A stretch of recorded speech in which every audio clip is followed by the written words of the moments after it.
Hi, Management 4300 students. This is Steve Wagner, your professor. And this is a brief video where I want to talk to you a little bit about my career and how I've been involved in labor relations, both from the side of management of an organization and also from the perspective of being in a union and also uh, taking executive roles within a union. And so this week, during our introductions, I'm asking you to reflect on your experience with unions and your opinions about unions. And I want it to be a friendly, civil discussion. Sometimes there can be strong opinions about unions. Some of us sometimes haven't had a lot of experience, but even if that's the case, I want you to really think about, what you think about unions and what it would take to manage unions from the organizational perspective and also from being part of a union.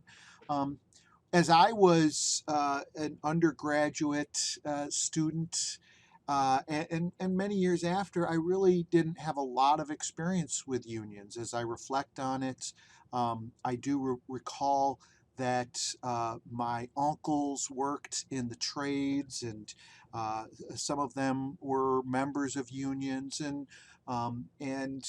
so I think that generally I had a kind of a favorable view of unions because they were part of kind of the family.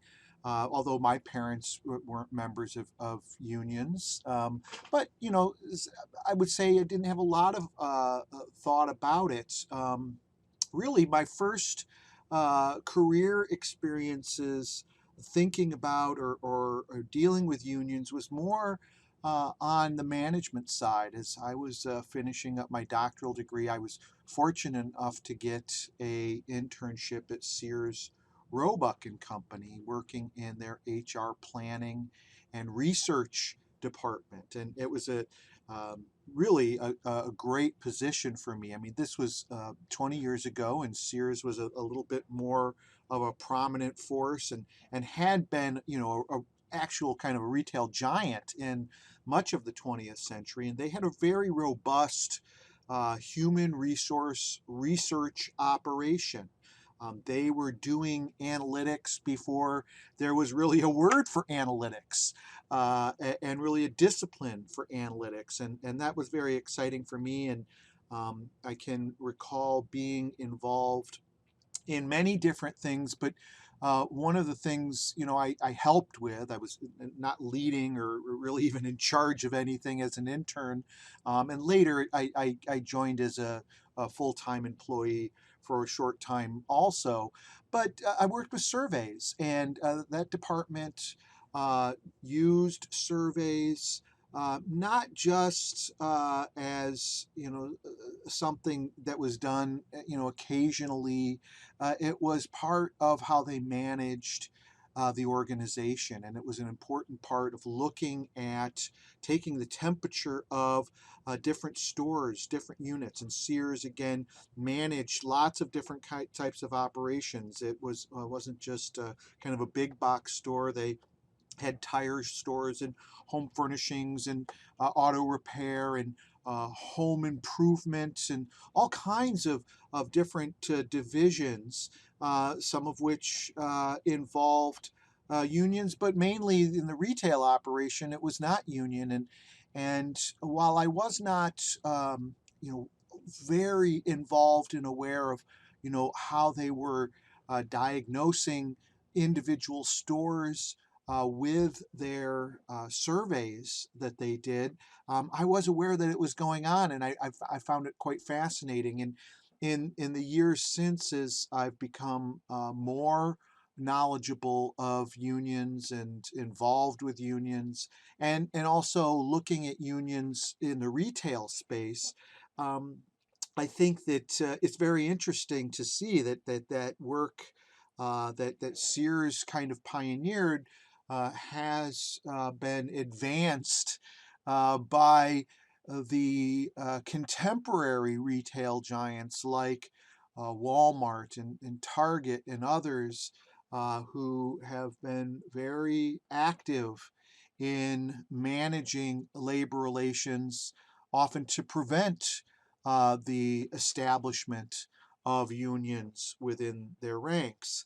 So I think that's, very interesting. Now, um, after I left Sears, I went and became a university professor, and there was a union, and so I joined the union. I paid my dues, and what I discovered along the way was that there were times where I felt like I wanted the union to do things I wanted it to do.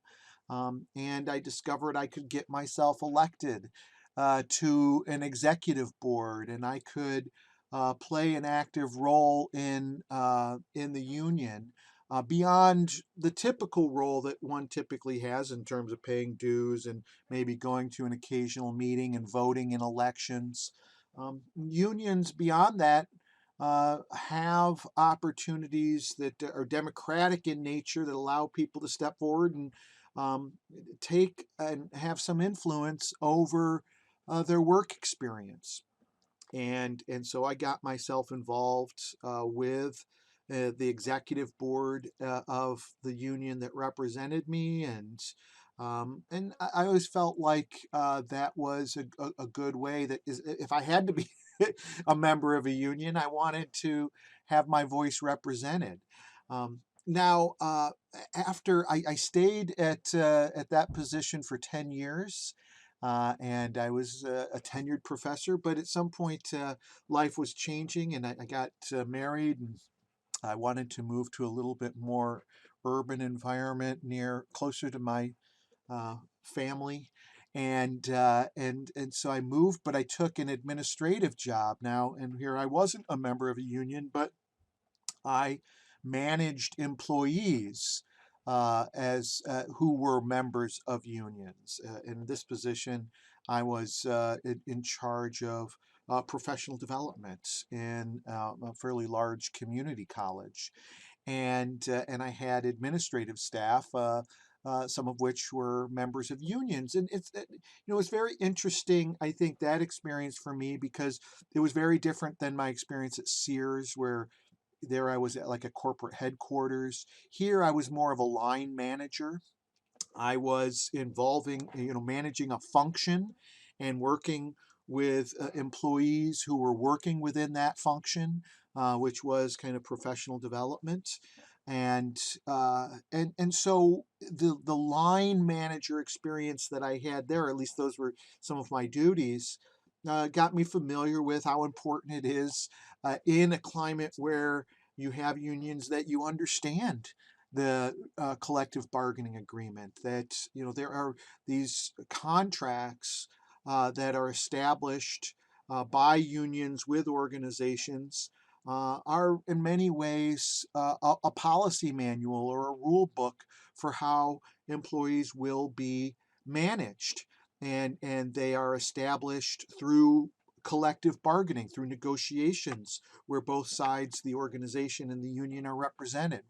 Um, and that can be a challenge as a line manager, because um, sometimes there isn't a lot of support in the organization to kind of teach you, what does this mean, what is this collective bargaining agreement, what's this rule book that is this contract. And so I learned there again that it was very important to know the contract. Now, after a while at this job, I kind of felt the call to go back to teaching and get even closer to my family in a even more kind of urban environment, and that's what brought me to Governor State. And I know you're saying Governor State's not urban, but compared to where I was and being close to Chicago, it's a lot different. And here, when I joined, I again, as a faculty member, became a member of the union. And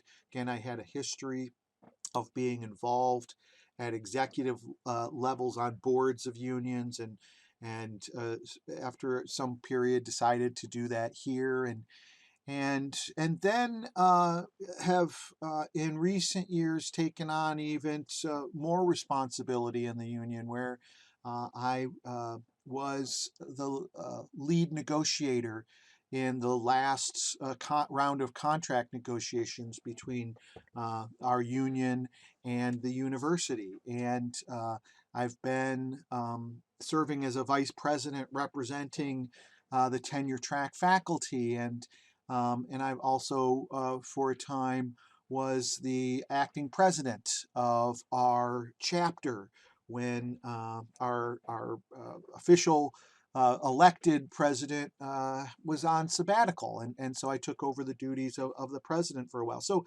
at this point, I really feel like I've had a lot of different experiences with unions, and I see the benefits of unions, and I also see some problems with unions. And so it's not necessarily that there's a clear good and bad in terms of my opinion about unions, but clearly I've been involved with them to an extensive amount. And I think in this class, what I try and do is to convey some of my experience in that. And so as we go forward talking about unions and how to manage them, I'm really committed to kind of talking about both sides of this, with the understanding that I'm training you to be managers of organizations. And so even when I'm speaking from the perspective of being a negotiator for a union or being a leader of a union, I want to do that to inform you about how to be an effective manager in an organization where there may be unions.